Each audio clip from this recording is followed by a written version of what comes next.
Hello everybody, this video is rated F for fun, frivolity, and fiction.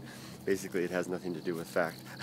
It's just my speculation, and I may add some disclaimers to the start of videos like that just to distinguish the more science-based ones from the ones that are just more the froth off the top of my head.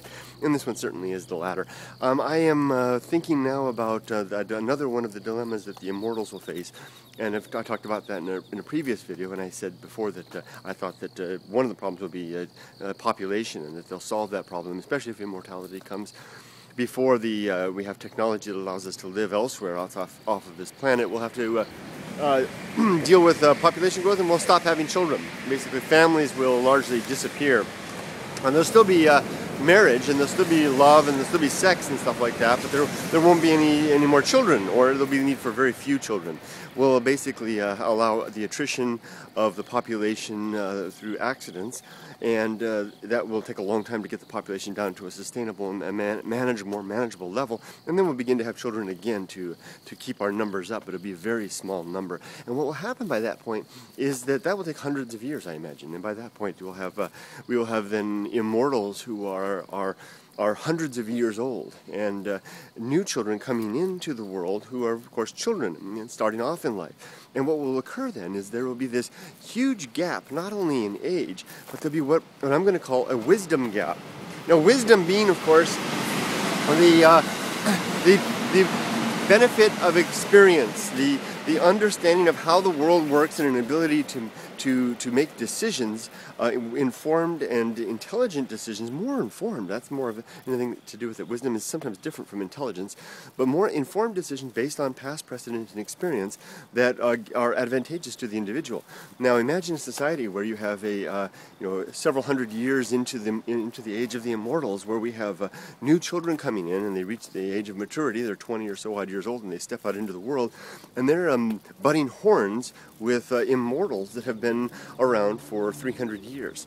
The wisdom gap will be immense, and the advantage that the older individuals will have in terms of being able to cope with the world and outmaneuver the younger people will be incalculable in some ways. It'll be something that'll be awesome to behold, and something that will probably require management of some sort. At this time, the wisdom gap is typically no more than a few decades.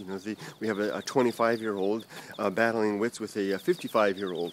Now, the 55-year-old is entering the era of decline, and as such is probably not as interested in the fight anymore, whereas the 25-year-old has the stamina and the interest and the energy that will, as the old saying goes, the energy that goes head to head against the cunning of old age. But that will go away in the age of the Immortals, where the oldsters, so to speak, will continue to stick around for the fight and have an enormous advantage over those who just started out. Now, how will the Immortals find a way to regulate that in some way, to basically balance the playing field in order to not give such an unfair advantage to those who are older? Perhaps there will be colonies, maybe as we begin to colonize other worlds, or segregated societies where immortals of a certain age and certain experience will live in company with one another, and those of a younger age younger generation, so to speak,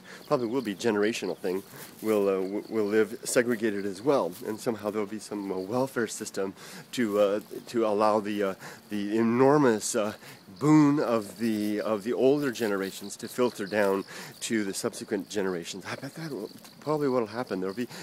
Instead of having a humanity segregated by nation, we'll have a humanity segregated by generation, whereas the generation is more based on maybe a century. Maybe there'll be the first centurions, the second centurions, and so on.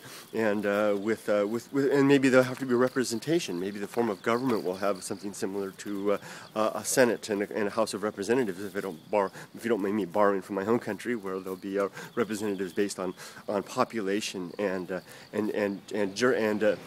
district as well. I don't know. Fascinating dilemmas that I believe that the Immortals will need to answer. But hey, remember, they'll have lots of time to do that. They'll have lots of time to work this stuff out, especially as their attentions will no longer be as distracted by the needs of raising children. And if they can overcome the biological imperatives that drive them, which is going to be the biggest challenge of all, because it's everywhere, it's absolutely everything. If they can overcome that, and if they engage in the pursuit of the original thought, then they may have a better chance. So good luck to you, Immortals, when you arrive. I know that your world is going to be very different and very fascinating. And take care, everybody. Have a great day. Look for those disclaimer ratings on some of my videos in the future. Remember, this one was F for fantasy. There's no science involved at all. This is just fun. Take care. Bye-bye. And caffeinated fun.